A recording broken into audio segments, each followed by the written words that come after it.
the Zoom actually, but thanks, Mark. yeah.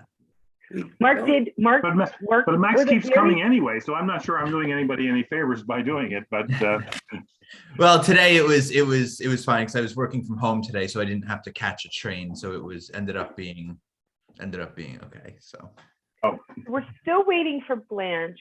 Sorry, that's the. And she called me, but she should be. So we're recording and live streaming and all those good things. And I should make you guys. Yeah. Looks like. And we have a couple of people in the. Yep, I'm gonna get to them. Thanks.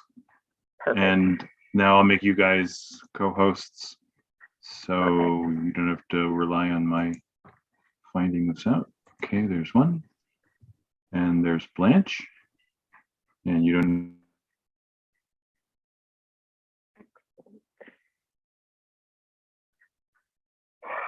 One, 2, 3, 4, 5, 6. Okay. Wait, 1, 2, 3, 4, 7. Okay. Quorum 7.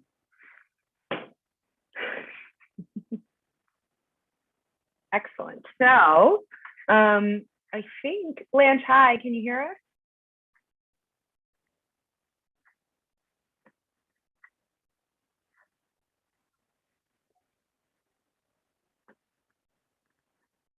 Blanche, can you hear us?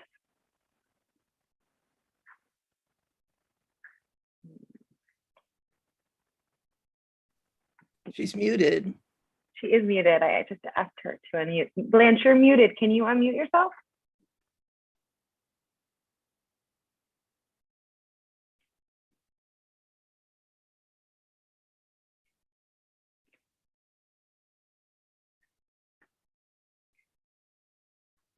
Let's see if she's emailing. Sharp warning from President Biden, saying today that he believes the risk of a Russian invasion of Ukraine is very high. And he said there is every indication now that Russia is prepared to go into Ukraine. All right. Blanche, do you want to? Can you hear us, Blanche?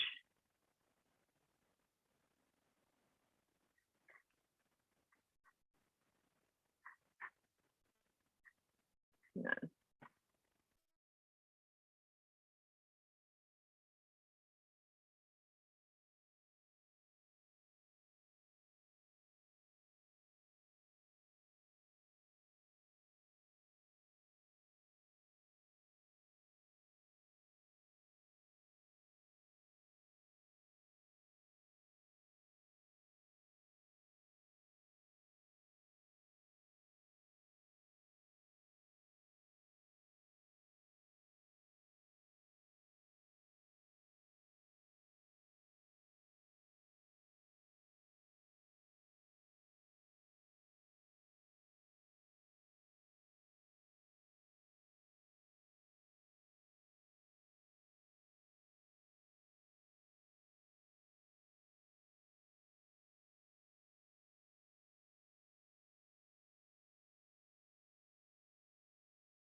All right. So Blanche is going to try logging back out and logging back in, but she didn't. Oops, hang on.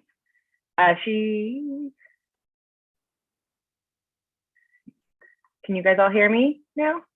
Okay. She didn't want to delay us, so she said we could. I think maybe that worked, or maybe not.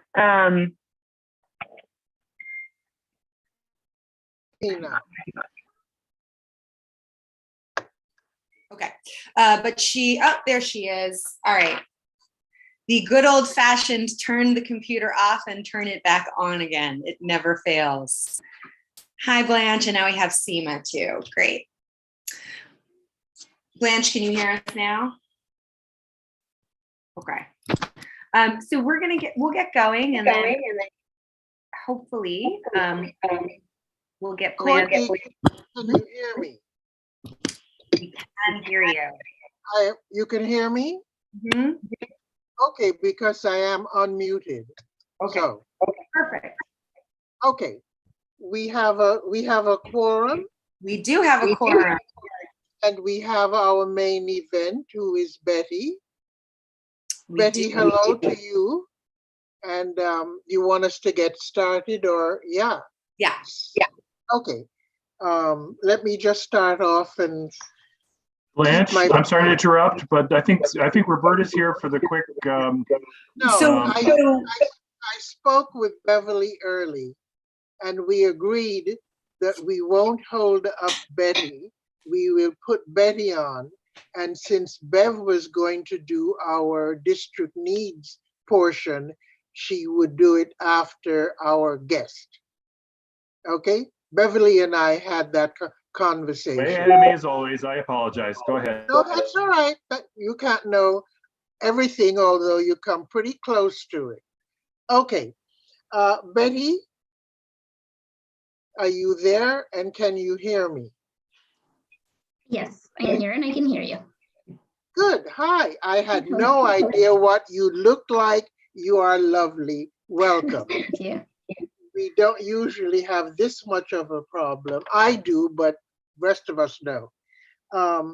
Whoever is here, I want to welcome everyone, especially our special guest from Advocates for Children, who is Betty. Do you prefer Baez or Mello, or Betty Baez Mello? You want the full works? Betty Baez Mello, but I also go by Betty Baez. Okay, Betty. Betty, for those of us who don't know, is the director of the Advocates for Children's Early Childhood Education Project. And Betty has, and AFC, they have put out an incredible report called Not Yet for All. And I think we got the link to that report out to everyone. I don't know who had a chance to see it or not see it, but it is a extraordinarily scholarly and thorough report about one of the issues that particularly parents face, and I know this committee faces it from time to time, and that is dealing with our young children, students who have particular needs and who may be disabled. Are they getting their just desserts from DOE and the whole education system? So Betty, with those remarks, I'm going to turn it over to you, and you can proceed any way you want. Thank you, Blanche. Thank you for that introduction. Oh, Okay. hang on. I'm Blanche. I think there's an echo coming. Yeah, I agree. Is that better?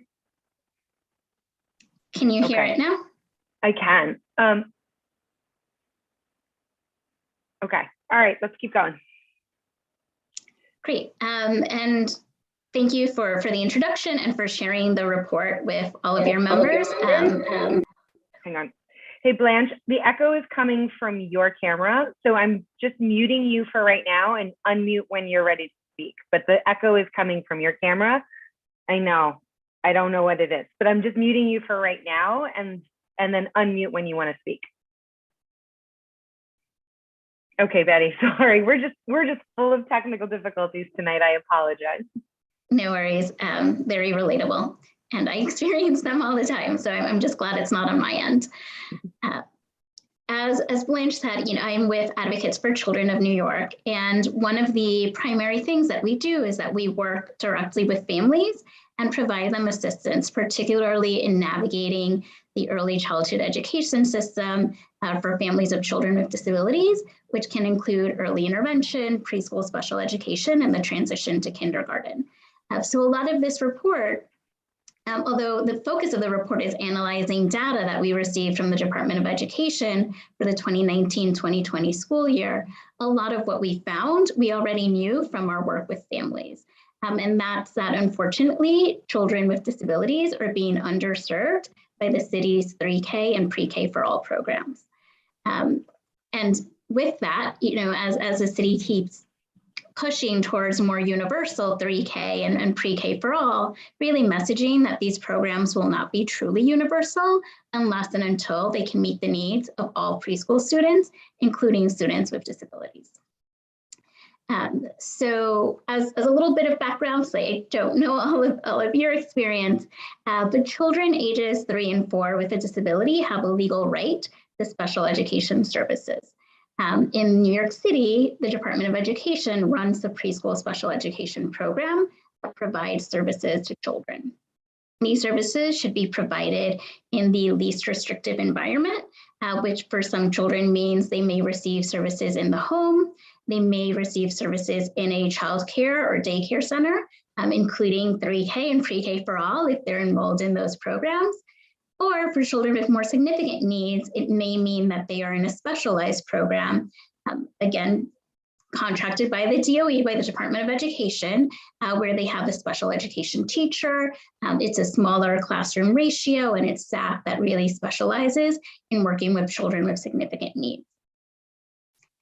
What our report found is that for the 2019-2020 school year, there were approximately 30,000 children in the city identified as preschool students with disabilities, but unfortunately, roughly a third of these children, or over 10,300 children, did not receive their mandated services.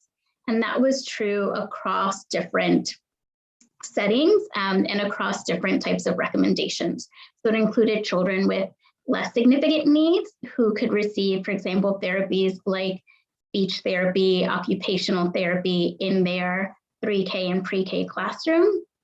And it included children with more significant needs that were being denied a seat in a special education classroom. We found, sadly, that there were also discrepancies based on race, housing status, and language of instruction. So as an example, children of color were underrepresented overall in the children identified as being preschool students with disabilities. So compared to overall enrollment in 3K and pre-K for all, children of color were underrepresented among preschoolers receiving special education services, while white children were overrepresented. And this is almost the opposite of what we see for school age for children in kindergarten through 12, where students with disabilities are disproportionately Black and Latinx. Another finding is that at the same time that children of color are underrepresented overall as preschool students with disabilities, they were overrepresented in the children who were recommended for self-contained classrooms. And so these are the special education classrooms in separate settings where it's only students with disabilities with a special education teacher and additional supports, right? The city recommended more than half of Black and Latinx preschoolers with disabilities for these self-contained special education classes, compared to approximately 30% of white students. And then unfortunately, as I mentioned, with the failure to provide services, the city then failed to provide them with these special class seats. In fact, more than 1,000 children recommended for a preschool special class during the 2019-2020 school year did not have a seat in June of 2020 because the city had an extreme shortage of these classrooms. And I know when we were talking about 2019-2020, it is the year of the pandemic. It is when we went into lockdown in March. But even before the pandemic caused the shutdown, the city had already indicated that they were going to be short about 1,000 seats, and the data reflects that. And what that means is that even when other children were at least getting remote services for, telehealth, preschool students with disabilities who had a right to a special education class seat, if they had not been paired with that program, they're not receiving any services. They were not being able to benefit from remote services because they were not connected to a program. That shortage was worse in the Bronx and in Southern Queens. And then even children with less intensive needs who attended and were already enrolled in 3K and pre-K for all classes were going without the services that they needed. Similarly, about 1/3 of the students in 3K and pre-K for all did not get the full services by the end of the school year.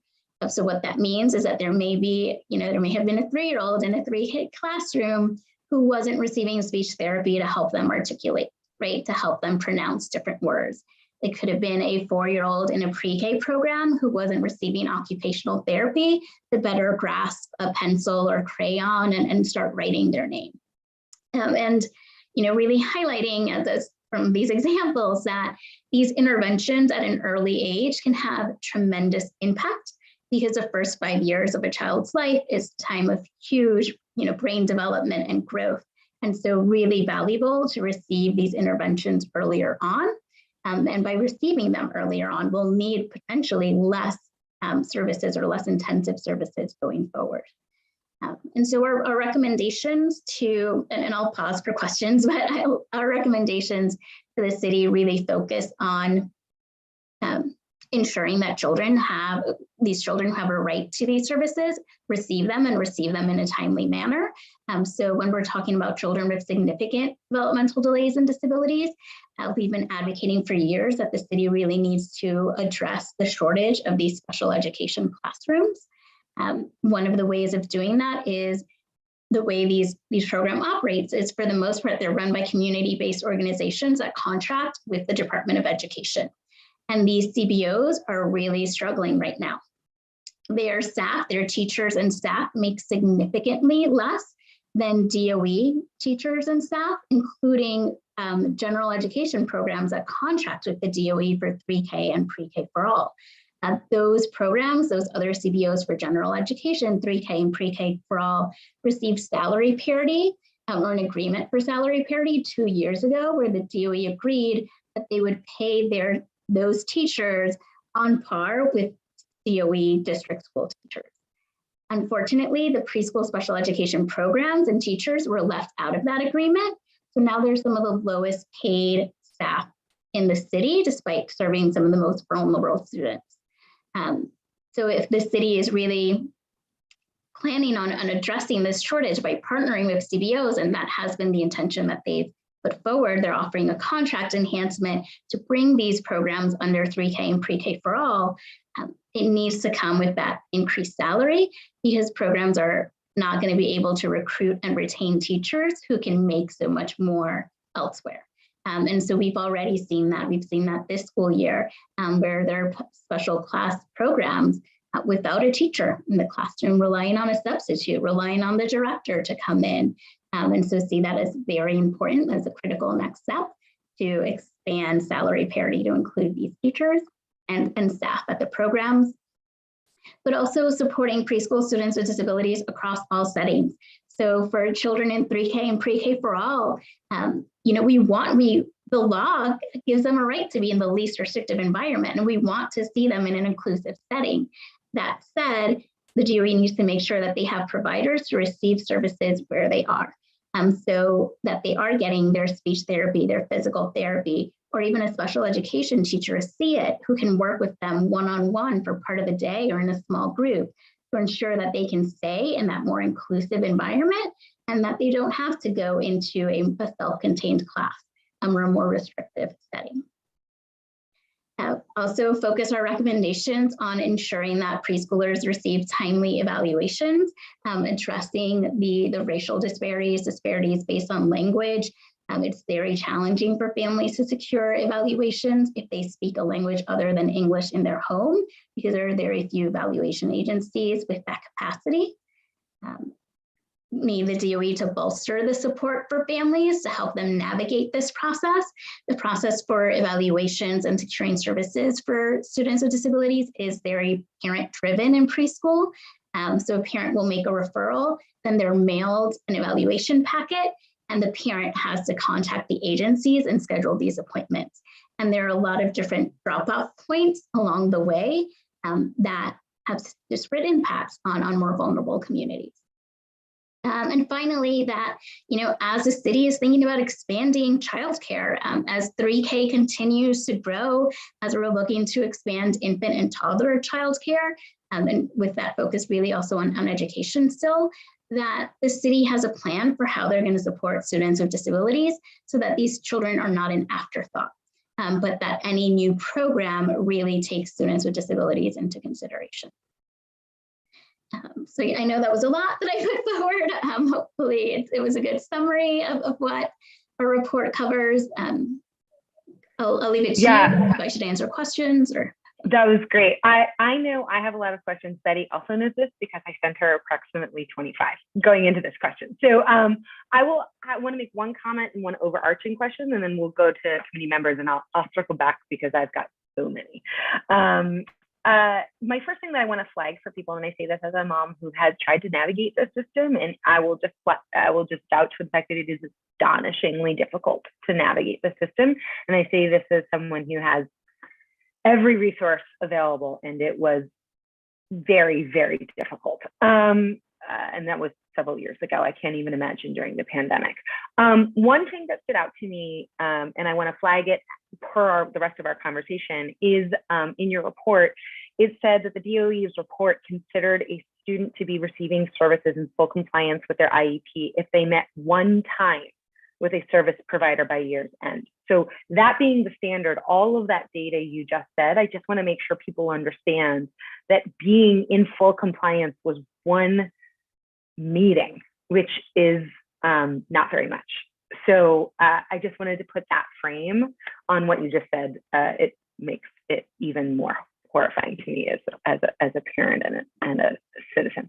So my first question for you was, one of the things we should be advocating is just to change how that's recorded, like that, being in compliance. That seems very low to me. My second question for you is just a question of a sense of, do you have a sense of which type of, it's obvious that one of the things is a hiring piece, and that's so much of what the city's been dealing with. Do you have a sense of where the city is now in terms of hiring, in terms of additional positions, in terms of the roles in which they're most needed, that could help us kind of frame up what some of our thoughts and require, and what we should be advocating for in terms of this? Yeah, thanks. And I do appreciate that you sent some questions beforehand.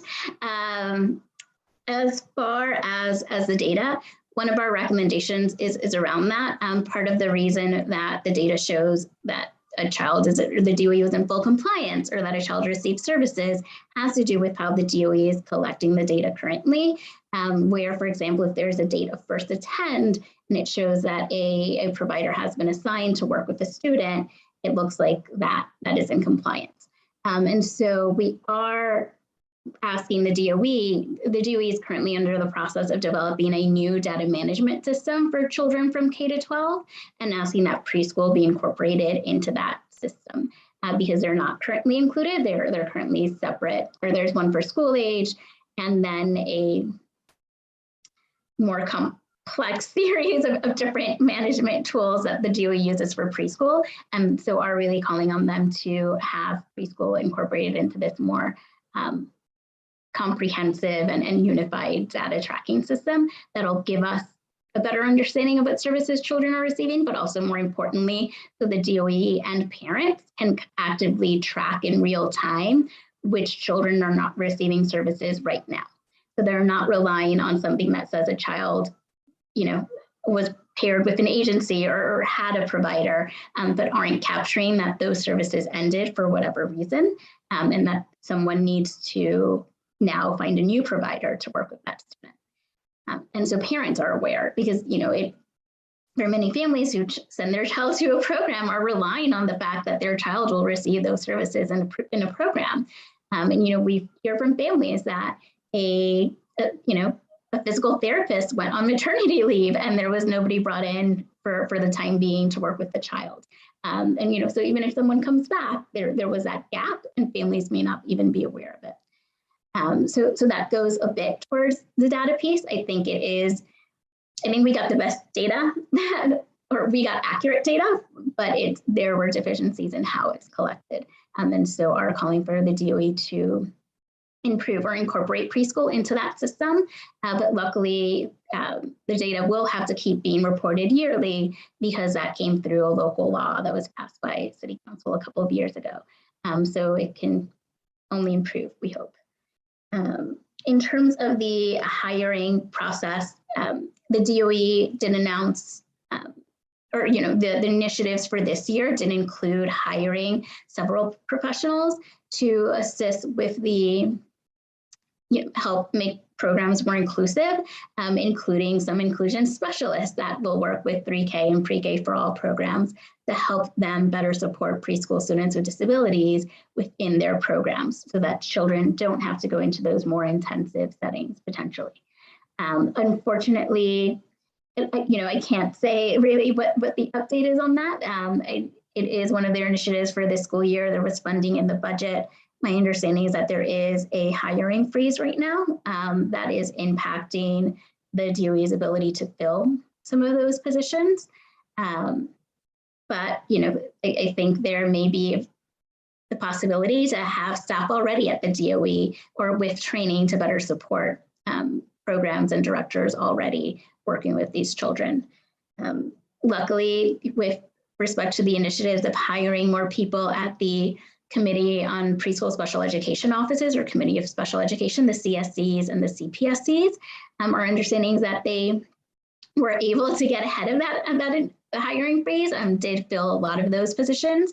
And those are really crucial for providing that more hands-on support for families as they make the referral or looking for evaluations and in getting the IEP meetings.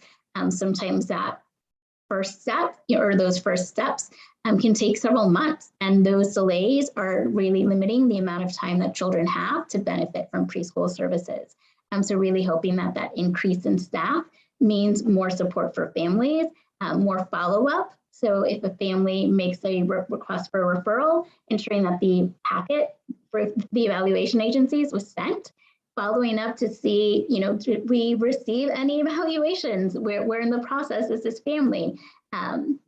Circling back to see, was there an issue? Were you not able to schedule an evaluation? Is one already underway? Do you need our support in order to do so? So it's not just that a packet is sent and then the DOE never hears from a family again because they were struggling to move forward. And so the increase in administrators and community coordinators, I think, can go a long way towards that. And then, this isn't quite staff, but with the shortage of preschool special class seats, again, it goes back to salary parity to see if that contract enhancement that the DOE is proposing for these CBOs will be effective. The applications are all already underway and the city has committed to increased funding and increased salary, but no real specifics. And these contracts would go into effect in July or in September in these upcoming school years. And I think programs really need to have that clarity now so that they know if they're moving forward with the contract and so that they can anticipate how many new classes they will be potentially able to open. That's great. That's really helpful. Thank you. Courtney, I have a question if it's my turn. It can be your turn. Yep. Thank you. Betty, earlier in your presentation, you said, I thought you said, about 30,000 of the preschool population are in need of these special services. If that's correct, do you have a sense of what percentage of the school age population that 30,000 would be? So the 30,000 refers to that there are about 30,000 preschool students with disabilities or preschool students who are identified as having an IEP. So that's all 3 and 4-year-olds who are eligible for preschool special education. It doesn't necessarily mean that they were students in a 3K or pre-K program, or be that in a district school or any type of setting. It could include children who are eligible for services and receive services in the home, and also the children who are receiving services in a specialized setting, in a self-contained class. So I can't say, for example, what I guess your question is more of like, how does that compare to the number of students with disabilities we see for school age? Am I getting your question right, Blanche? Sorry. Blanche, can you unmute? I muted you for the feedback. I'm unmuted. Am I unmuted? You are unmuted. Okay. No, I just wanted to get a sense or have a sense of what that 30,000, is it 10% of the entire preschool population or 20%? It was just the volume and the density of the problem. But okay, that's fine. Okay, I have a sense. Thank you. Yeah, sorry about that. So because 3 and 4-year-olds aren't required to go to school, can't really give a clean percentage that way, the way it is possible to do for school age students, right? Where we assume like every 6-year-old is enrolled in the 1st grade, and so can get a clean percentage of how many of those children are children with disabilities. I don't have that, and I'm also, yeah, sorry. I can look through the report to see if we have data that comes a little bit closer to getting at that, but can't say now. I see Audrey has her hand up. Audrey, you have a question?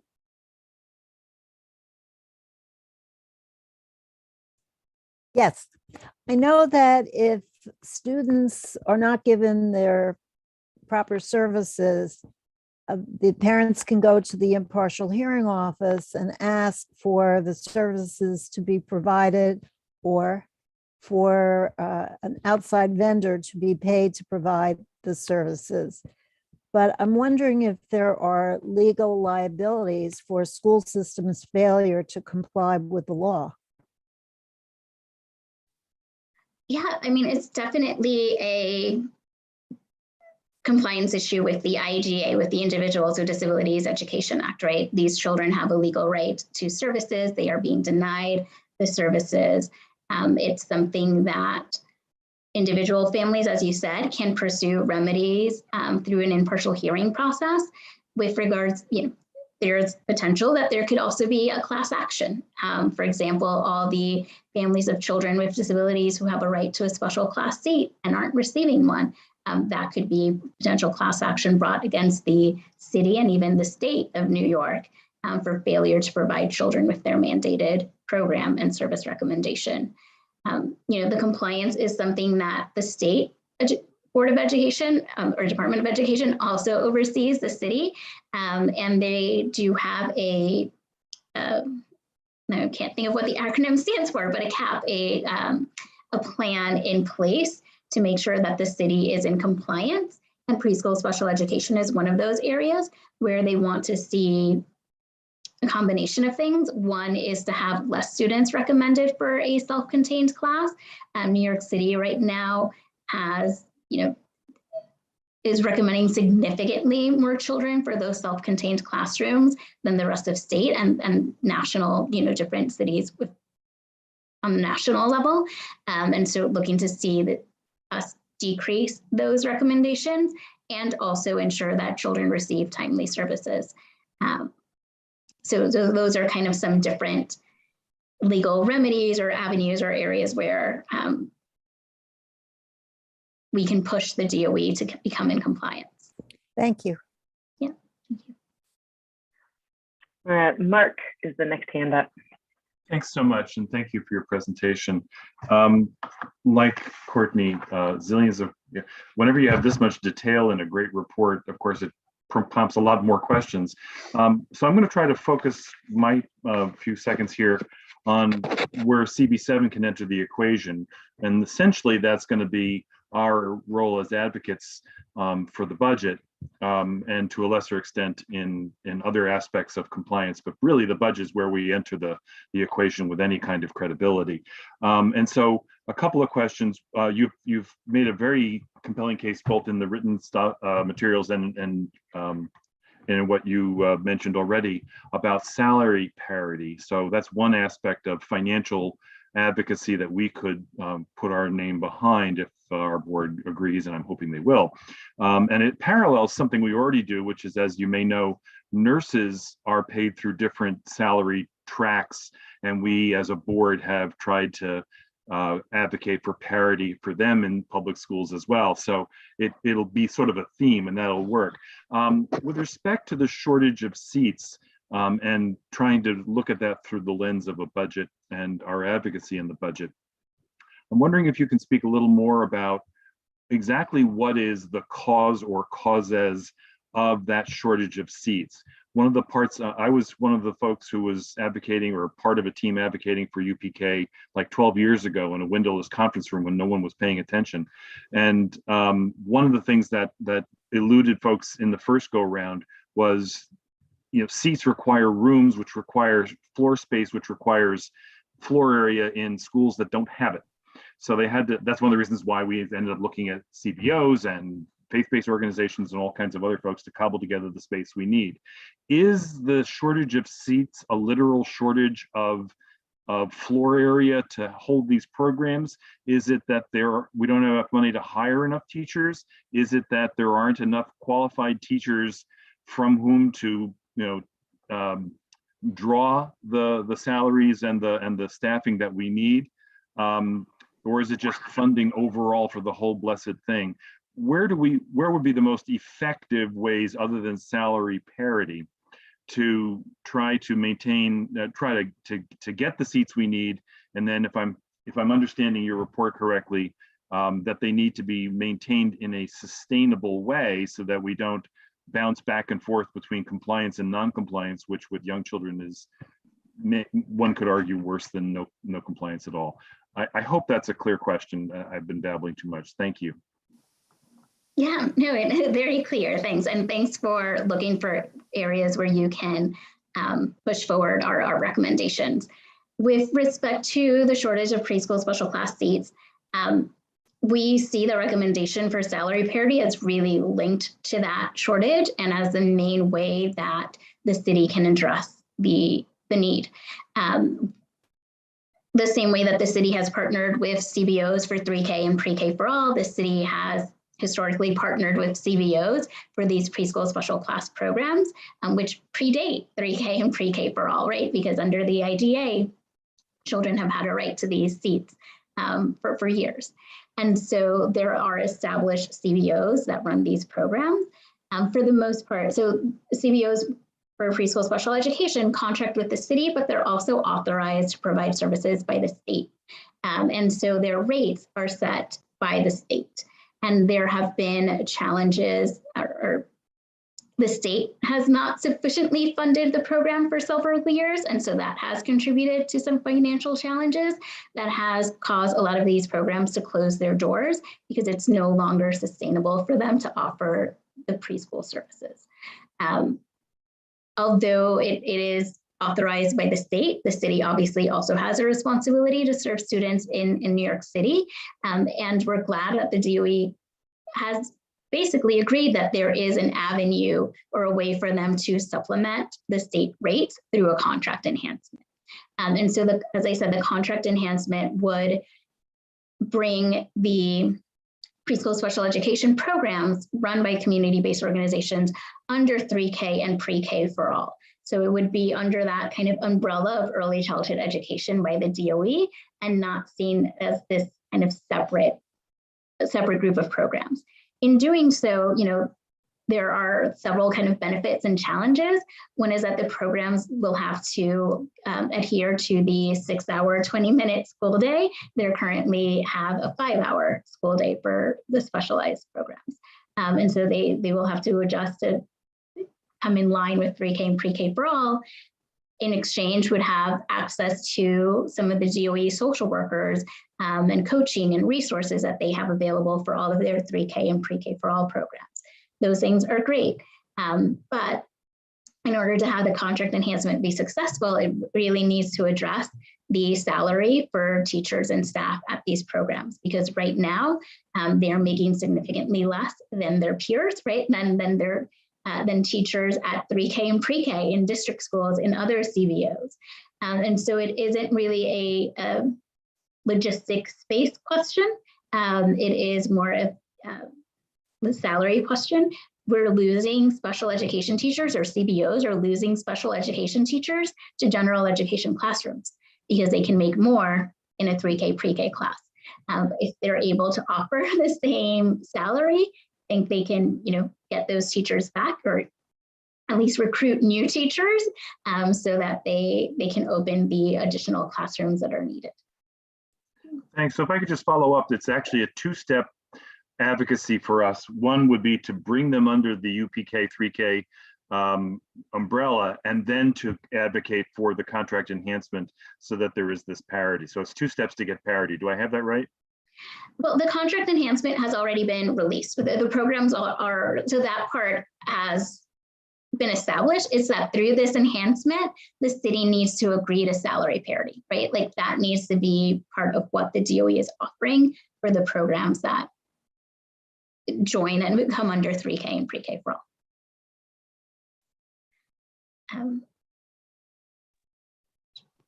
Mark, does that answer? I'm happy to hear other people's questions. Thanks so much. We can circle back around. All right, Seema's next on the list, because Mark, I guarantee you I have some more hang around on my list as well. All right, Seema, you're up. Hi, I commend you on this report. It's really, really fantastic and quite shocking as well. I have a couple of quick questions. The first is, I was wondering where the failure points are in this process. Is it identifying children that might be in need of these services? And is it also the failure to provide services? Are both of those difficult points? Are there more points of failure through the process? Yes, unfortunately, a lot of the focus is on children who have the legal right, who've been identified for services and aren't receiving them. But there are definitely drop-off points and challenging points along the way. One of our recommendations is for the DOE to increase screening. And definitely as 3K expands and, we have more and more 3-year-olds starting school, that is a great opportunity. It will inherently we have a higher number of children potentially being identified at an earlier age if screening is being done in their childcare programs, right? And so wanting to see that not just in 3K at a district school, but also 3K in a family-based program, right? In across all settings. If we're expanding to infant and toddler care, to ensure that screening is taking place across the board. So that is an initial step. If a child is not starting school until they're in pre-K, that may be the first time that anybody identifies or suspects that the child may have a disability, especially if there's their first time in a classroom setting around other children.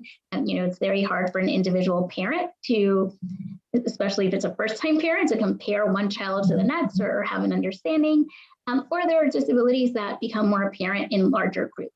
When a child is easily distracted, can't focus, becomes more apparent in a classroom sometimes. Increased screenings, ensuring access to timely evaluations and evaluations in languages other than English. That is another drop-off point where families will call different agencies and they all say they have a wait list. And so they, put things on hold and don't follow up. And the DOE isn't currently following up with those families to see if they need additional support in completing the process. So want to see, and as I said, they're now hiring or have been able to hire more CSE staff that hopefully will fill that need of circling back with families and asking if there's been a challenge or if they need more support to ensure that they're getting those evaluations back and can hold the meeting to determine what services will be recommended for a student. And then obviously, once that IEP, that service plan is created, that's really where the legal right to services, it starts, right? They have the IEP, it's the DOE saying this is what the child needs. And then unfortunately, for a third of children failing to provide those. So in that area, it's really ensuring that there are related service providers, that those providers are traveling to where the child is, so that families aren't being told you can get speech therapy, but at an agency on Saturday, right? Or you can get occupational therapy, but you have to pull your child out of their pre-K classroom, pull them out early so you can go to an agency and get services there.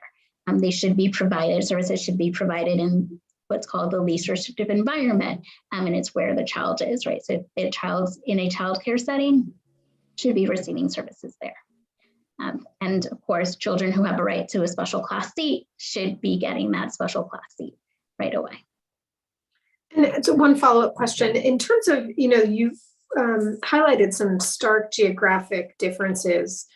Do you feel like is it about underserved communities or under-resourced or both? I'm curious about what you think is the cause of some of that geographic distribution issue.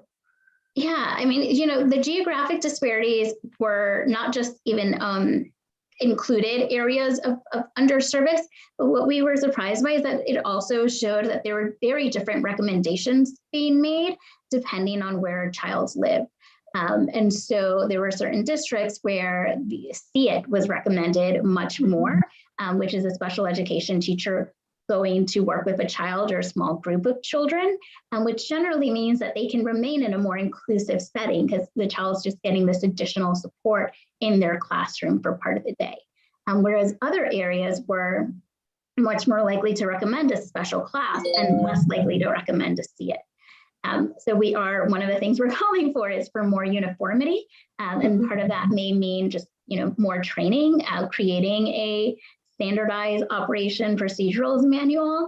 The last kind of manual or, policy that the DOE has, I think it's from 2009 potentially for preschool. And so, having that updated so that there is more uniformity across the board and that it's, what a child's recommended for is really dependent on their needs and not where they happen to live. But with respect to services, yes, there are definitely underserved areas. Part of that has to do, and unfortunately, they overlap with low-income communities of color for the most part.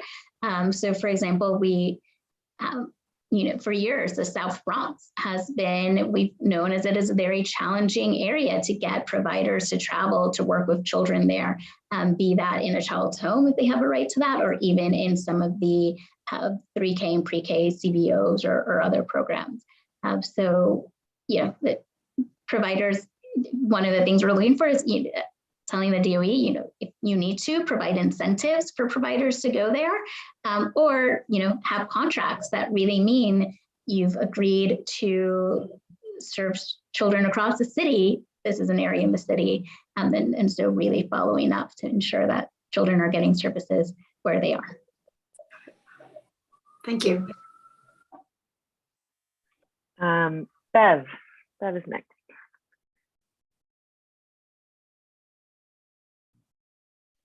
Oh, you're still muted. Beverly, you're still muted.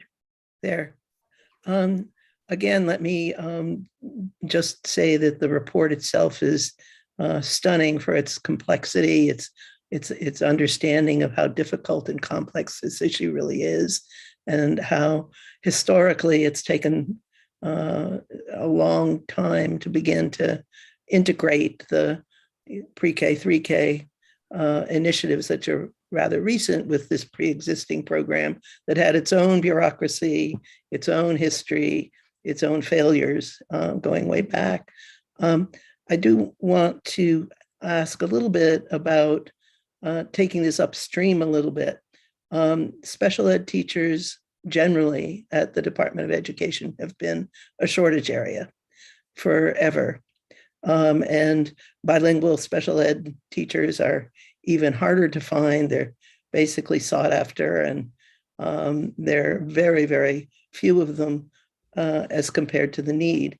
I know that the DOE has undertaken a number of efforts to train people in these areas, but they lose them quite quickly to other venues that perhaps pay more. So even if you get to parity of salary, you may not get these very scarce teacher resources to commit to stay in the city. And that's even perhaps more acute for some of the resource teacher categories, the speech, the therapists, the occupational therapists, and so on, who are very, very hard to find. Have you had any thoughts as you've done this study about looking upstream to ways to increase supply in a way that maybe not just the need for parity of salary would suggest, but how do you produce these people, because you're not getting them even with salary parity with the DOE now? Yeah, thank you. Thank you for the comments on the report and for that question. It is, we didn't address it in our report. We didn't really address it in our recommendations because it is such a huge, I think it goes beyond the scope of what we're calling on the mayor to do and the chancellor. But it is something that we have considered, and especially in our statewide coalition work, have tried to look into.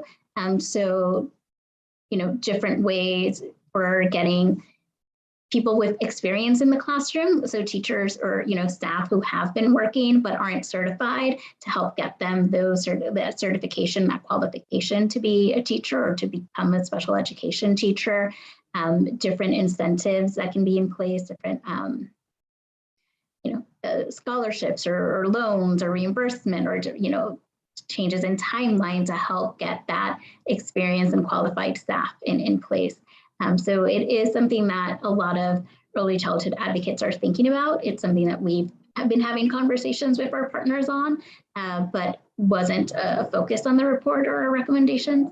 But definitely hear you on that as a need, and especially when it comes to bilingual providers, not just as teachers, but speech therapists. There's always a need for more bilingual staff. Sorry if that wasn't a satisfying answer. Beverly, anything else? I'll pass for now. How's that? Okay. Roberta was next, and then Ben. Thank you. I didn't see the report, but I really appreciate your presentation. I have a couple of, anything you can do in early childhood is going to, that's the time to reach the child. I started a master's in early childhood education at Columbia years ago and went into a different field, but I have a couple of questions. One sort of dogtails what Mark was saying, and that is, some of these children have so many needs that they can't be in a normal classroom, so they need specialized. Is there enough space for that, or is that something that is not adequately covered? Another question is, healthcare providers are the ones that are the first line to see the children, the Ryan centers, some of the other centers. Are they equipped to help the children into these programs, help the parents who are not necessarily, I've worked with parents who have a lot of resources and they haven't known how to work how to deal with this. So I'm assuming that parents where English is a second language, where there's other communication difficulties, how that plays out, because knowing that these services are available and then knowing how to access them without, jumping through hoops, which is what many of the parents I know have had to do.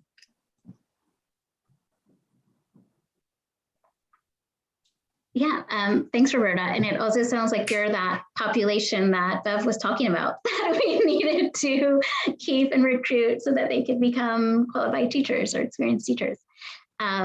With respect to the children with more significant needs that do need that self-contained class and need a special preschool special education classroom, that's one of the issues, right? That unfortunately right now there is a shortage of those classrooms, and not because of the logistical space and creating like the physical space and staffing, but because a lot of CBOs have had to close their doors in recent years because of underfunding, and because programs right now we're struggling to recruit and retain teachers. And then so you know, space may become an issue at some point, but again, we see that the DOE has opened thousands of classrooms and every year is expanding 3K more and more. And so our message is, as you're expanding, you know, as you're expanding those, just keep in mind that it's not going to be universal unless and until there's a seat for every preschool student with a disability who needs one. And so that the city really needs to address that shortage, because unlike 3K and pre-K, children with disabilities have a legal right to a special education classroom if that's what their IEP recommends. And then with respect to healthcare providers and different kind of screening, definitely. Healthcare providers, I think, are also really critical for informing parents about early intervention, which offers developmental services for children from birth to age 3.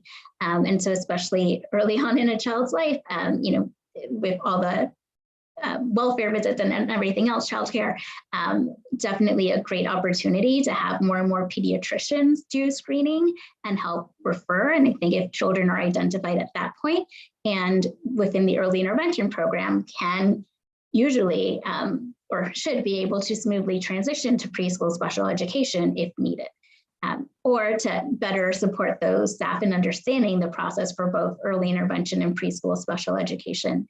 I'm doing a training tomorrow for a group of pediatricians actually to help explain the processes to them, because it's not really something that's for early intervention. They are required to make a referral unless a parent objects, but there's no similar requirement for preschool special education. So in addition to hopefully having more 3K and pre-K staff screen students, I'm looking to have different areas where screening may be appropriate. So it goes outside of the DOE, so we can't recommend it to be something that the DOE does, but definitely on the city level, anything that could be done to encourage, and some of it is about education, right? To encourage pediatricians, other staff at hospitals and clinics, when a family enters the shelter system, when children are in foster care, right? These different kind of potential entry points to educate families about what's available, to let them know it's no cost, and to support them through the process. But hopefully in a way that is culturally responsive and sensitive, particularly to all the various needs that a family may have. Great. We're going to Ben next, and then after Ben, any other members, committee members or CB7 members will take questions, and then we will go to our attendees. So if any of the attendees, if you have questions, please feel free to raise your virtual hand and we'll come to you guys next. All right, Ben is up next. Ben. Hey, thanks for coming and speaking with us today. I had a quick question and a lot of, I think, great discussion on how to improve or main areas of focus for the city to kind of provide better services. And I'm wondering also on the other side, in terms of narrowing that gap between the number of kids who need the service and the number of kids that are receiving the service, is there also an awareness topic in terms of a lot of folks not knowing that this service exists and how to kind of better communicate and reach those folks to know that this exists? Is there kind of an issue there where there are a lot of those kids who actually aren't actually requesting the service? The city doesn't really know how best to address it. Or is it really where kind of a lot of the kids know about it and it's really just trying to improve the services available? Yeah, I mean, a lot of our report focuses on the families who know about the program, have made every effort, right? Have made a referral, completed the evaluations, have the service plan. So are very knowledgeable about what the program is or what options there are for their child, but are not receiving the services that their child has a legal right to receive. And so I think that's key, right? To first make sure that the program is supporting the children who already have a legal right to the services. And then, yes, definitely, I think better recommendations in terms of support, better screening and supporting families through the evaluation process. That is about, ensuring that any child that's suspected of having a disability, that their family is informed about the program and has support in getting these services if they're interested. It's very, it's all by consent for the parent and family driven. And so while there may be families who, choose not to refer their child, even after a teacher makes that recommendation, I think there are many more who are just unaware of the services. But so that is one of our, that's included in our recommendations, but a lot of the data and our key recommendations focus on better serving children who have already been identified and have a service plan that gives them a legal right to services. Got it. Thanks. Thank you. Question related to that, and you may not know the answer to this. Are there any examples in other cities where they've rolled out awareness programs or some sort of programs that have seemed to have had an impact on this, whether that's an awareness or whether that's an enrollment? Like, are there gold standards we should be looking at in other places as potentially rolling out here in New York City? No, I can't think of any. I don't know the answer to that. That said, most cities don't even have universal, preschool, right? Especially not for 3-year-olds. So in that respect, and de Blasio, is that it's like his crowning achievement is that he made universal pre-K and 3K, and that it's been expanding. I think that may be one of the best avenues, right? That is probably one of the best ways to help families identify children suspected of having disabilities, supporting them through the program, and then getting the child services in their preschool setting. So that potentially we already have the best system in place. We're just not taking advantage of it. Got it. That makes sense. Any other questions? I don't see hands. And I don't see any hands. Oh, wait, hang on. 1 second, Peter. I'm promoting you. Okay, you should be able to speak. Thank you very much. I don't know if okay. Thank you very much for this report, and thank you for making this presentation. I'm sorry. Let me start over again. We have a really diverse population, particularly in the north end of the district, and I know that the in-school providers have tended to have a faster impact on kids in our neighborhood. Is there a way to support that, or is that something that you've identified? Just my experience over the past 20 years has been that where there were in-school providers, they caught things faster, they were able to deal with things faster, and kids went on and didn't necessarily need help after that. But it was just that having those resources available. And we have a number of great schools up in the northern end here would love to hear your thoughts on that.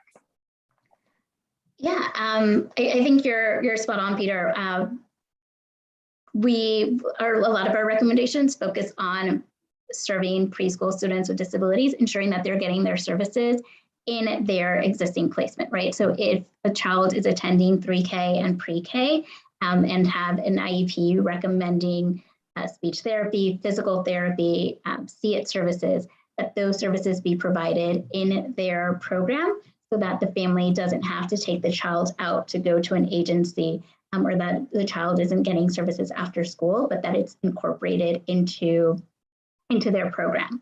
That's sometimes easier for children who are attending, for example, 3K and pre-K in a district school, because district schools have related service providers in-house that are part of their staff.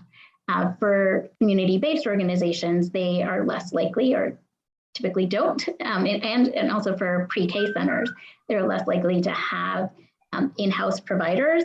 But similarly, the DOE is responsible for identifying providers who can go to the program and work with the child there, so that all the services are part of the school day, and so that the providers can coordinate with the teacher in the classroom, right? So that it is really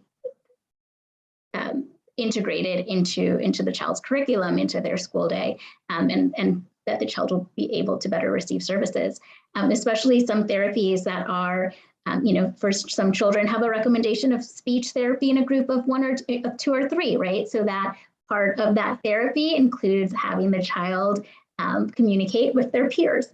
And there's a benefit to that. And you can only get that if the provider is going to the program to provide it in that small group. So definitely agree with you that there's a benefit, and there's a legal right as well to get services in the least restrictive environment. So to get the services in the program that the child attends. Similarly, for children with more significant needs who are in those self-contained classes, those programs as well typically have related service providers on staff, right? So that they are providing all the therapies to the children who attend those programs. So want to see a similar model for children across settings to ensure that they're getting their services in their childcare program. Is there a need to advocate for something like that in all of our district schools, in the school system? So district schools, many of them have the providers already. One of the challenges we see specifically with preschool is that some schools say their providers don't have the capacity to also work with their 3 and 4-year-olds. So although there is a counselor ready to provide counseling for all the children from kindergarten to 5, it doesn't have the capacity to also work with 3-year-olds and 4-year-olds in the program. And so if that's the issue, again, calling on the DOE to identify a provider who can go to that school or support the school in hiring more staff. Okay, well, thank you, and thank you all on the committee. Thank you, Peter.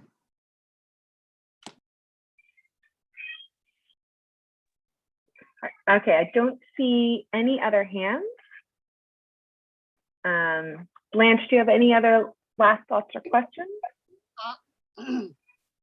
No, my only comment was, Betty, we didn't invite you on the false pretenses. You've been on stage for, according to my clock, 1 hour, which is more than we thought it might have been, and more than likely more than you bargained for. But if it's any consolation, you have opened up issues that the committee will be dealing with for longer than we thought we might have to. And we can't thank you enough for your participation tonight, and certainly for the report and the advocates for children. That I think you're the 3rd staff person who has been with us, and it is always, to say the least, stimulating when anybody from AFC comes. I'm not discharging you, I'm just acknowledging that you have done yeoman service, not only in preparing the report, but in answering and meeting with us tonight. So I would only say, Courtney, that if there are no other pressing hands, that we give give Betty a chance to catch her breath and to maybe move on to something else. But Betty, you are certainly more than welcome to stay with us. And if there are other hands, if you feel that you can take them. No, we have no other further hands. So, okay. so I think at this point, Thank you we're so at the much. point where we can discuss as a committee, and you're welcome to stay on, or you're welcome to also leave, and we'll circle back and let you know where we land. I will be going, but thank you. And thank you for the great questions and obviously all the thought that you gave to the report. And very encouraged that you're interested in helping push forward some of the recommendations. So looking forward to collaborating in any way that we can. Have a good night, Great. everyone. Thank you. Good night. Okay, so yeah, I mean, listen, I agree with everything you guys said about that report. That report was astonishing. My take would be, I think, hang on, Blanche, I'm still having the reverb, so I'm going to mute you for 1 second. My take would be, I think it's very clear that we have a resolution coming out here with a couple of things that everyone who asked a question drew out. First and foremost, I think clearly being, as Mark put it, that budgetary piece. That would be my 2 cents, and I think that was pretty clear. Blanche, did you want to? I'll shut up. My feeling is we have at least one resolution, and I would suggest that if anyone has any thoughts about it now, in addition to what Mark suggested, that we identify or volunteer a small group of the committee. If anybody wants to volunteer to start working on a resolution, that we do so. I'm also feeling a little bit guilty, if that's the right word, that that we have put Bev off, and at least as far as the district need statement goes. So my question is, do we want to launch into discussing a resolution or identifying a group to work on a resolution and get it around to everyone else? Or do we want to say, Bev, thank you for putting off, and Roberta, I don't know if Roberta is still with us, to talk about the district need statement. And I can see a lot of overlap between tonight's meeting and the content of it and the district need. So my suggestion would be to give Bev and Roberta their chance at this point. And we can continue meeting after they have done their piece. That's fine. Okay. Bev, you're on. Okay, and I'm joined tonight by about 2/3 of the budget committee, actually. Roberta, Mark, and also Benjamin are part of this small team that is going to try to drive through a very successful district needs statement and budget priorities this year. So please, my colleagues should chime in as necessary, please. I think what we want to do is to start by saying the process will be quite different this year. If those of you who've had a chance to look at the district needs statement that has been posted on the website, will see that it's basically a format that's got set categories that are drop-down menus from the Department of City Planning that they then formulate into a document which becomes the district needs. I think we may have been around the last district in the city to have our own separate document that was much more extensive and longer. But in a way, this is, I think, Roberta and I, when we were pulling it together and fully understood what city planning was trying to do here, became convinced that to adhere to their format and make it as solid and excellent as possible was really the priority. And so we wanted to share it with committees up front. This is what it will look like.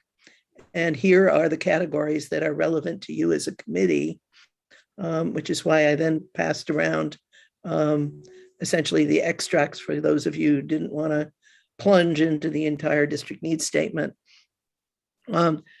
We think it really should be much more organically emerging from the work of the committee over the course of the full year, rather than this crazed effort in the summer to pull something together quickly.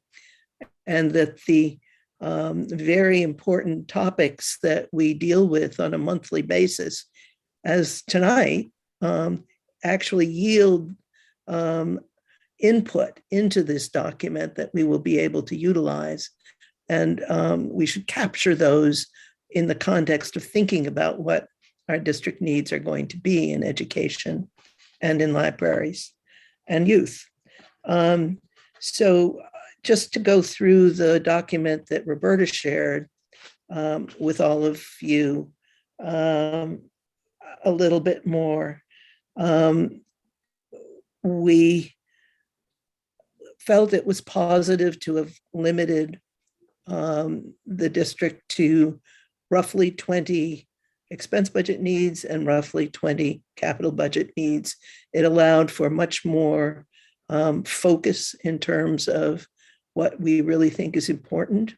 And so that will be our recommendation to do that again. Again, we want priorities based on data. That can be city, it can be census, it can be Department of Education, it can be from CBOs like Advocates for Children, but to use data to determine where we see needs that impact our district directly. We want more constituent input. The district needs has a feature that allows us to upload letters of support. We typically didn't have that last year and perhaps the year before, but it's my understanding that in the past, there have been letters of support that directed to both our needs and our budget priorities in ways that allowed us to say, we're not just speaking for this board, we're speaking for large parts of the community as a whole. Also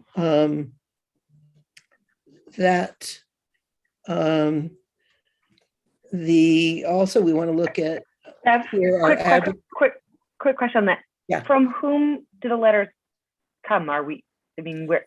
It could be the Advocates for Children. It could be a parent group at PS 161.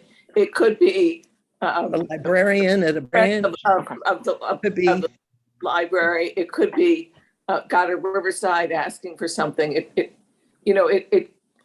It could be any letter. It's helpful to have that kind of information. Right. Great. And in a way, historically, schools have been one of the board's top 3 priorities. So in a way, this committee is well situated for looking at things that the community as a whole would think of as very high priority. The timeline really starts now, and we would like a time attached to each meeting going through the summer to think about additional thoughts on the district needs, things that we are developing for that, outreach to constituents around particular issues that we've seen. Use a little bit of the meetings as we go forward across the spring to dedicate to this so we don't lose focus on it.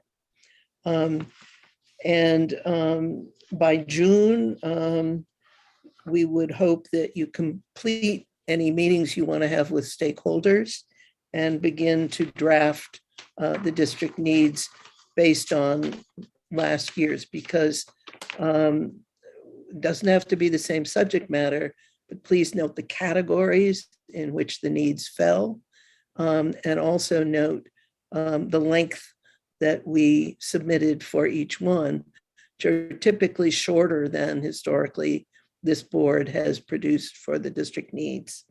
We'll give you a template for some of that. Yeah, kind of and we'll vote. continue to support the process across the spring as needed, and we can be in touch, Blanche and Courtney, around where you think that support would be most helpful. So with that, I also provided in the document that Roberta sent around a template on what city planning wants, what the categories are. Most of the work of this committee will be under a category that's entitled Needs for Youth Education and Child Welfare. That really consists of a needs for youth education, which is this committee's, bread and butter. Need for youth and child welfare, which our suggestion is that you coordinate with HHS, the HHS committee, around what child welfare services we would want to include there. And then there's a section that gets at libraries, and that's buried under something called needs for parks, cultural, and other community facilities. There's an item for needs for library services. And again, we had relatively limited input into that last year, and would hope we can develop something in more depth. I just say that where you have a need that is concrete and specific, it's much more likely to get agency support and attention. One of the things that you are also permitted in their various drop-down menus and blanks to fill in and the like is location. So if we have location-specific requests, we are able to actually pin down it's such and such a street and such an avenue or this address. I think that is helpful as well, because that gives sort of an audience of support based on location. So all of this really is to introduce you to a different, perhaps, way of thinking about district needs than we have in the past, and to really start, we hope, the juices flowing, so that we begin to pull things out. I mean, my recollection from our libraries meeting of a month ago was that there were mention of various kinds of specialists that they felt they didn't have enough of. That's immediately, a check, something that we want to develop and learn more about. So perhaps we can raise it as a need. So each and every time we do outreach into the community for a topic like this, we should think of it also as, what do we need to really make this a strong statement of district need? The other piece are the budget, the capital budget and the expense budget priorities. So we're asking that at your June meeting, you come up with you start having your list of what your capital budget and then also your expense budget. And then at your July meeting, you vote on them. Because we plan in September, we're going to have, every committee is going to vote on their budget priorities in no later than their July meeting. In September, we're going to have a public meeting for everyone to look at the budget priorities. At the September steering, we will vote on all the budget priorities for all the committees and put them in the top 20, how we did a little horse trading last year. And then vote for it at the October meeting, because we need to have all of this done sometime in October, and it's very labor. As Beverly and I learned this year, it's incredibly labor intensive. And the other thing is, if you vote in July on a budget priority, whether it's capital or expense, and in September, when all the agencies have their hearings and meet with our staff, and we discover there's a new priority, we'll have time before steering to kind of, regroup and figure it out. Yeah, we recognize the horse trading is important and is a real part of this process that, and we ended up, I think, with 21 expense budget priorities last year rather than the 20 as a result of that, which is fine. I think it's still a target to shoot for the 20 of each. Other questions that anyone would like to ask?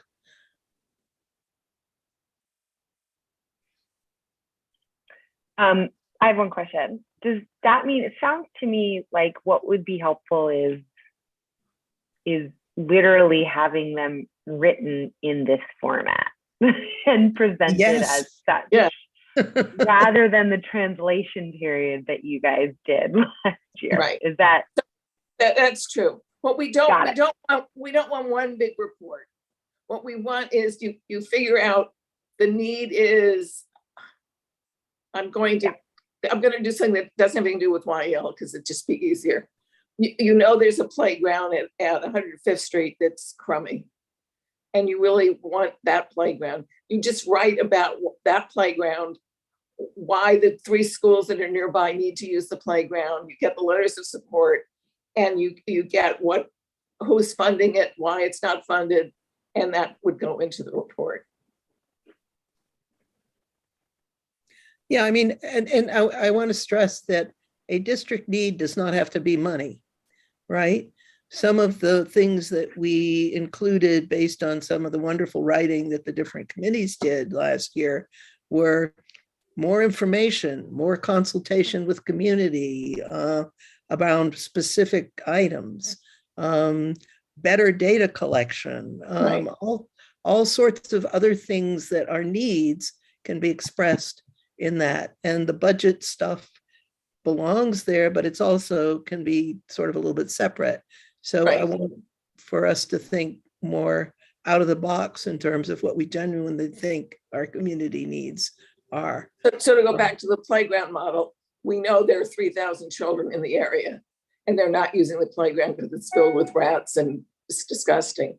So we can have the data about how many schools there are, how many school children there are, how many children between the ages of, the playground works for children between 3 and 8, how many children there are in the community between 3 and 8 that could be using the playground. And if seniors use it 1 day a week, we could, but they can't now because it's disgusting. We could put that in.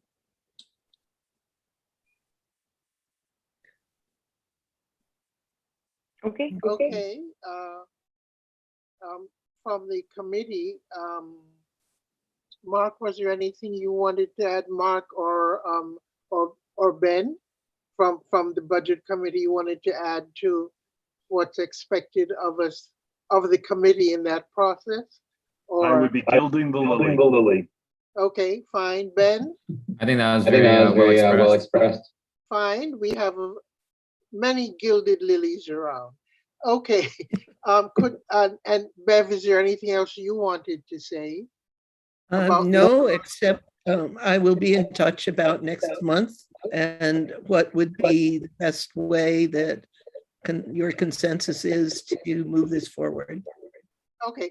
And I can only say that as a committee, we're very fortunate to have 3 members of the budget committee as part of YEL committee. It may mean that you'll be doing triple duty, but we're very lucky to have the 3 of you. Thank you very much. Courtney, could I just back up a little bit before we lose anyone or anything? We had talked about the resolutions, and if there's in response to Betty's presentation, and I think we talked about volunteers to start working on the resolution. And before we leave, do we want to do that now? Did anybody hear me, or nobody wants to volunteer? We heard you. I mean, I could go the army route if that's what you want. Blanche, But- it's Mark. If I could jump in, I'm happy to work on a resolution. I do think that what we're proposing here with respect to years after fiscal 23 would be part of the DNS work that we're going to do. I think this is exactly the kind of thing that it's very specific, as Bev was instructing us. It is doable. which is part of what Roberta was bringing to this process actually years ago and is now part of the rubric. It's not pie in the sky, fix all of NYCHA in one fell swoop. So I think going forward, that's where that should be. So the resolution would really be aimed at supplementing whatever it is we said as budget priorities for 23. And I'm happy to work on it with you and anybody else on that basis. I'll shut up. Sorry, Blanche, I keep muting you because every time you unmute while someone is talking, it's reverberating. Sorry. Okay. Any other volunteer to work on the resolution? Hang on, Beth has her hand up. Yeah. Yeah, I agree with Mark that this fits very beautifully into the district needs format that we've described. However, I think what we want the resolution to do is to say, make the decision now to provide parity to these CBO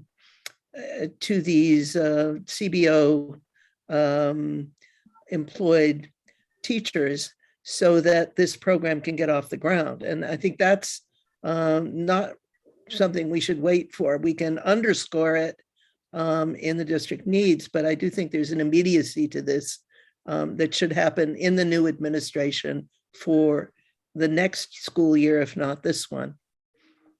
Bev, are you volunteering? Wait, I agree. And also, Mark, I will help you. Obviously, I have a special love-hate relationship with writing these things. I also would, in addition to the pay parity, I think the other piece that feels really timely is the data collection piece of this and the database, which doesn't exist now. And if we wait several years, we will lose that data. So I think those are the two things that came screaming out of me as we can advocate and we should be advocating for them to be addressed now. Okay, so we have 2 volunteers. Anybody else would like to join Mark and Courtney? I'll be happy to look at it and make comments. Thank you for that, Bev. Okay, we can start with 3 and be assured that whatever is drafted as a resolution, we will get around to the entire committee for their comments and input. Do we have a date or a time when we would want to get the resolution to the board? So the full board is on March 1st. So why don't I draft something for Monday? Courtney and Bev can take it from there and make it into English, and then we can have it ready for the following week for full board. Does that sound right? Sounds good. If it's doable. Okay, thank you. Courtney, I didn't mean to inject this, but I didn't want to lose the moment. Okay. No, you're absolutely right. Okay, anything else? Anything else? Go ahead. So we have a few new business things I just want to address about scheduling before we go forward. I want committee members to know that we are not going to have an official YEL. Hang on, Blanche, I'm muting you again. We're not going to have an official YEL meeting in March. Our normal meeting date falls during quorum. Other dates were difficult to procure because of other schedules. However, and we will send around information, what we are suggesting, highly suggesting folks do is attend the CEC3 meeting, which is on the 30th. CEC3 is having a town hall with the chancellor's meeting with the school's chancellor. So it's got a Q&A session. It's a really important meeting. It's a really great opportunity to submit questions and hear feedback and hear from the new chancellor. So anyway, not only did we have the quorum conflict, but we frankly think CEC3 has an amazing meeting that we just encourage everybody to attend and pay close attention to, and that's where we will be on the 30th. Oh yes, and Mark has his hand raised. And many thanks to Mark for flagging this for us ahead of time, so that as we were thinking about our issue with the meeting date, we knew this in our back pocket was coming in the month of March. Go ahead, Mark. So thank you, Courtney. The only thing I would add to that is that if I'm understanding the process correctly, the questions that will be asked of the chancellor are being solicited and organized in advance. And so if you guys have a question you want to put, and I say that in the singular because at the chancellor's last town hall at a CEC in Brooklyn, he got to 4, count them, 4 questions other than what is your name. So, so, you know, economy is certainly the order of the day, but we would want to, you know, maybe you want to formulate a question and send it in well in advance so that it gets its, you know, due consideration.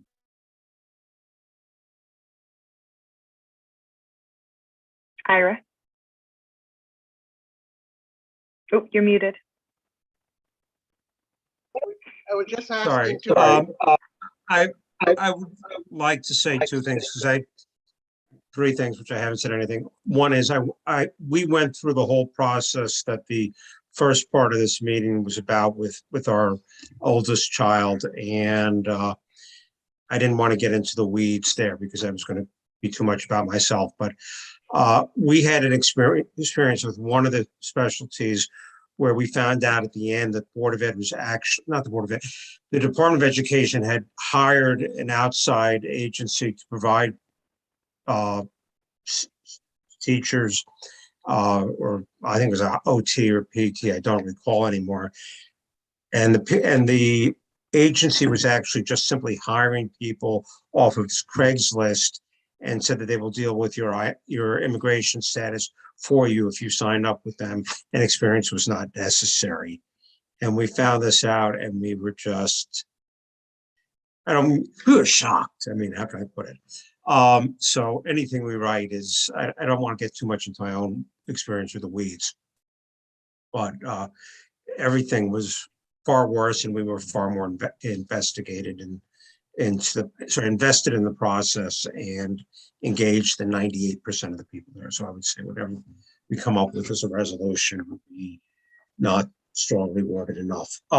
In regards to the CEC meeting, there are 2 things I want to say. One is what's really happening in the schools this year is, and we have kids at elementary, middle, and high school, is the social and emotional intelligence issue that I talked about at this committee a couple of years ago during the early part of the pandemic has blossomed into a full-blown mess. I don't know if anybody has heard or recognized this. And the number of school safety officers has decreased tremendously. A lot of schools are down to 1.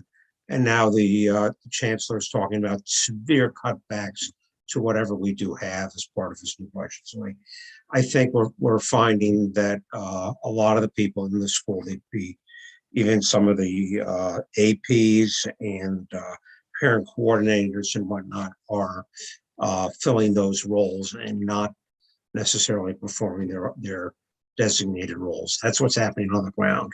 So I just want to mention that while we think about that, because it's really hard for the schools to also make up for 2 years of lost socialization. So while you're thinking about questions, the third thing is, this is the CEC meeting the chancellor. Our current CEC seems to be guided by the concept that the parents of this district and the district itself are crying out for nothing other than gifted and talented programs in every school. And I don't think that's true. And I think we need to communicate that that is not what we want. We want education for all of our children and not a focus. I hope that's not what the CEC focuses on. I want to make sure that's not what they focus on. And if it's what they focus on, we offer a different narrative. And That's all I wanted to say. Many words as usual. I would only say that we actually haven't discussed that topic.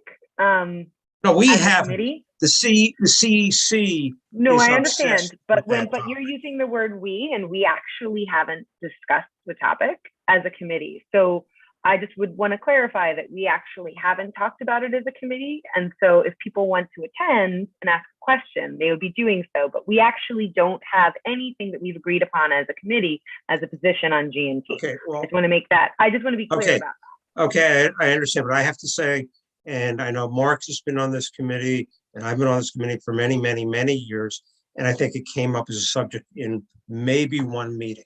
So it hasn't been a relentless thing, which it has been with the CEC. Okay, there is a Understood. place. I understood. I just wanted to make sure that if something was being discussed, there's not a we, because we don't have a committee statement on that. Okay, well, and we as a whole have not considered it a predominant theme to focus tremendous amounts of effort on, because education is a broader subject than something like 5% of our children who are succeeding educationally in any event. At any rate, I don't want our meeting with the chancellor to turn into that subject. it's not our meeting, it's CEC3's meeting. So anyway, it is an opportunity to hear from the new chancellor, and I would just suggest the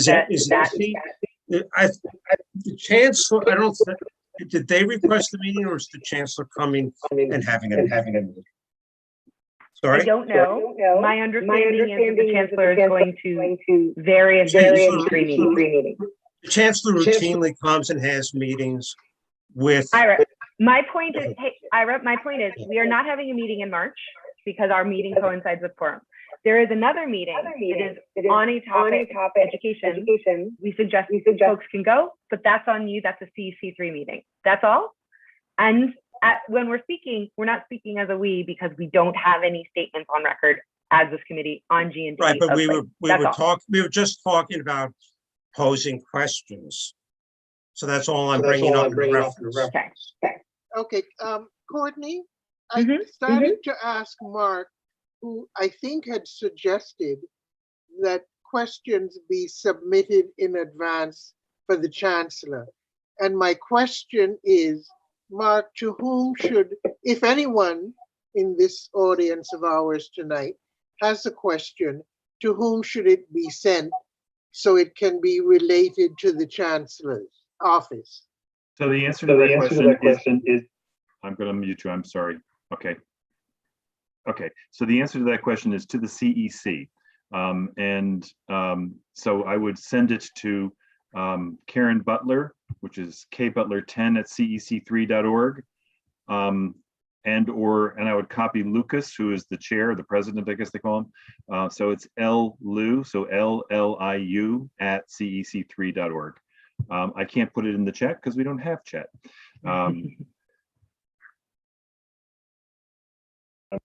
Thank you. Courtney? And while I have the floor for 2 seconds, I would also say that I have every confidence that a question about G&T will be asked by somebody else in that meeting, probably before he even sits down. I would agree with that. Courtney, are we at other business on our agenda? I just wanted to mention one thing to our committee. It's something that the committee has always been extremely concerned about, and that is summer youth employment.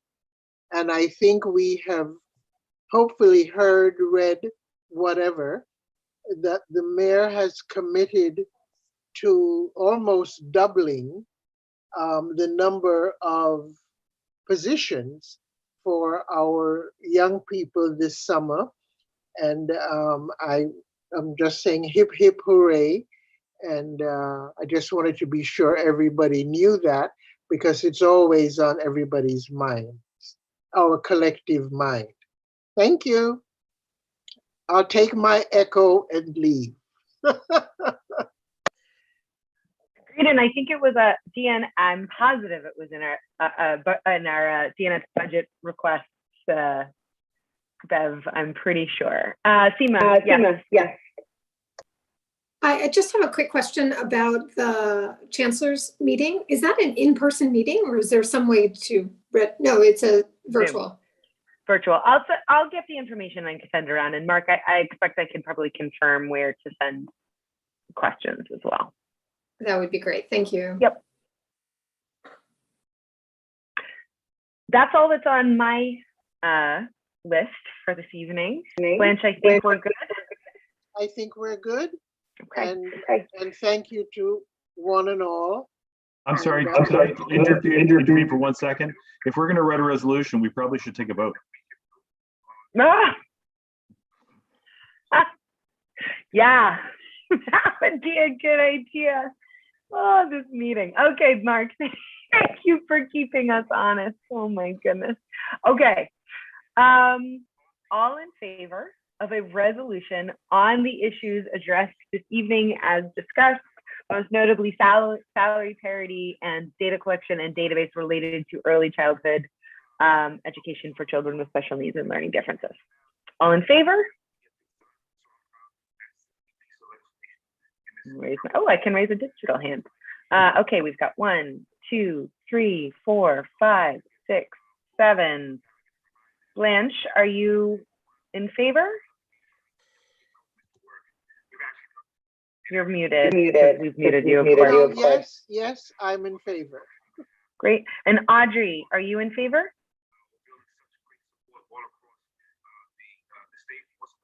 Okay, she doesn't seem to be, but that looks like 8 in favor to me. Okay. Let's see. Can I lower panel? Ooh, look at that. Okay. The little things tonight. Anybody opposed? Anybody abstaining? I think that's actually all the votes we have. So that's it. Okay, 8 in favor, 8-0-0. And that's it. The motion for that resolution passes. Thank you very much. Thank you, Mark. Keeping us honest tonight. And so I think that's it. That's all of our business. Motion to adjourn. All those in favor? Without objection. All right. Thank you all. Good to And thank see you, Ben. Appreciate it. Took the minutes tonight. Thanks, guys.